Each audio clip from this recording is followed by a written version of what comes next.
Hey there guys, this is going to be a short video. I'm going to try to get straight to the point. I need to talk about the coronavirus a bit. Now, I assume most of my subscribers have seen the news, what governments are doing in response to this thing, or they've heard from decent, reliable sources. You know, check the NHS website, check from proper doctors and people like that. I'm not a doctor. Please don't take me as anything like that. I'm just a guy making a video. Because I feel that we all have a responsibility to do something about this coronavirus. You, me, everyone. This is an unprecedented threat. We haven't dealt with anything like this in modern history, and that's why the measures that the governments are implementing are so strong compared to anything else we've seen. And if you're in a country that hasn't been hit too hard by coronavirus yet, you're probably scratching your head a bit wondering what the big deal is. That's largely what's led to this video. I've seen some friends of mine talking about, I met someone today and they're just like, it's the government, or it's the news blowing things out of proportion, people die from the flu every year.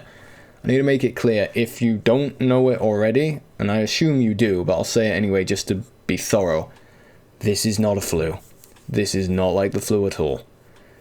I guess you could kind of compare it in a way. Imagine if everyone caught a really bad flu at once in your country. The big issue with the coronavirus, and it's why you can't compare it to the flu or anything like that, is it's so contagious.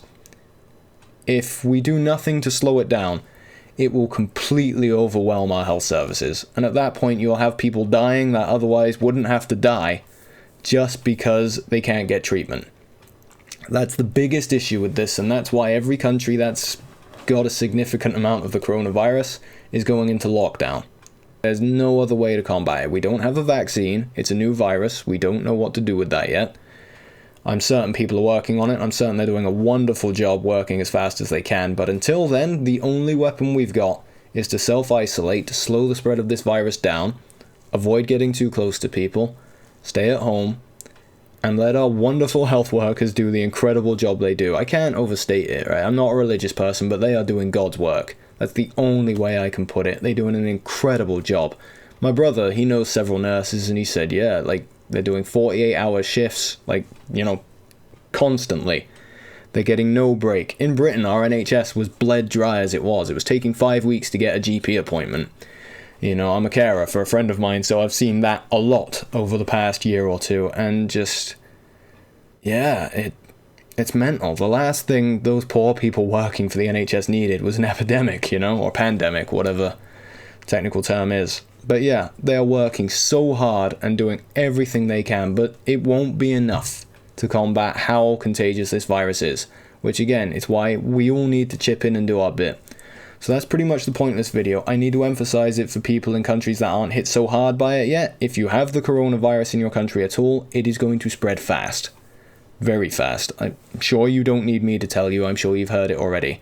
But again, this is not a flu. This is nothing like that. The governments, every government that has it, they're completely right to be locking down, as if I'm anyone to say. But yeah, I'm trying to make the point. They're not overblowing this.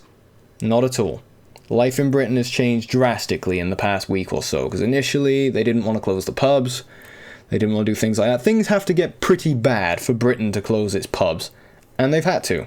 Initially, the government wasn't going to do it. They were just giving advice, telling people not to go to them, which some of my friends who run pubs, that was brutal advice, because it was basically killing them dead in the water. But yeah, they've had to shut them. So everyone's getting the insurance premiums, New measures are coming in with the benefit system here, universal credit, more money's being put into it. Certain rules are changing to make it so that self-employed people can actually get access to those benefits properly. Everything about life in Britain has changed at the moment. And one of the worst bits as well, which is, I want to make it clear, don't panic in response to this virus. That has done the most damage. In Britain, the shop shelves are completely empty. I'm sure it's similar in most countries. If it hasn't happened to you yet, odds are good you're in a place that the coronavirus hasn't hit yet. But it will, and it will probably happen there too. But it's so important, try not to panic. If you're in a place that hasn't been hit hard yet, I do recommend you start stocking up on food, electric, gas, main essentials, but do it in increments, okay? The worst thing you can do is start emptying out the shop shelves in panic, because then everyone panics, and you end up how things are in Britain, where every morning you go, it feels like a video game. Just, alright, I might be able to find an egg today. You know, it's surreal. It's incredibly surreal. It's like Resident Evil, you know? Just minus the zombies. But yeah, anyway, it's a very strange time we're in. It's unprecedented in modern history, but we all have a job to do. Because, again, that is the main important point. I can't overstate it enough. The vulnerable people in our countries will die from this, because they won't be able to get treated if we don't work to slow it down. We all have to do our part. Which means, yeah, take the advice seriously. Self-isolate. It'll probably get made mandatory before long anyway.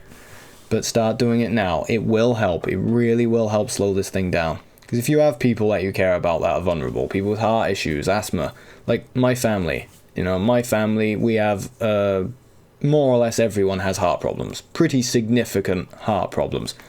I'm one of the lucky ones, one of the very few. I don't have it.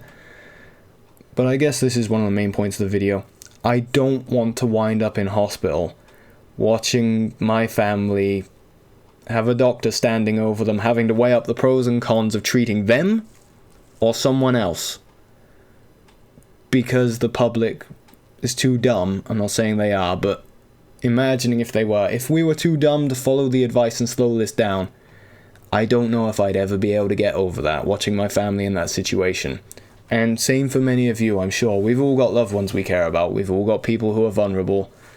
This isn't just about us. If you're young and healthy, you think, oh, I'll get it and carry on, whatever. No.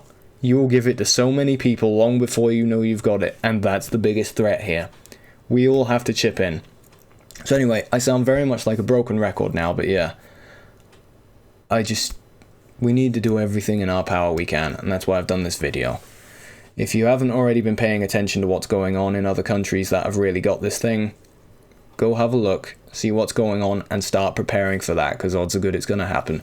Be calm, be rational, be pragmatic about dealing with this, don't panic, but start doing everything you can to help slow it down. We all have to chip in here. Right, that's it. I think I got all the main points I needed to. Good luck to all of you. I really hope you all stay safe. I hope you all take care. And yeah, we will get through this. I'm certain we will get through this. We've just all got to pull our weight. So start doing it, and I'll see you all soon. Take care till then, guys. Bye.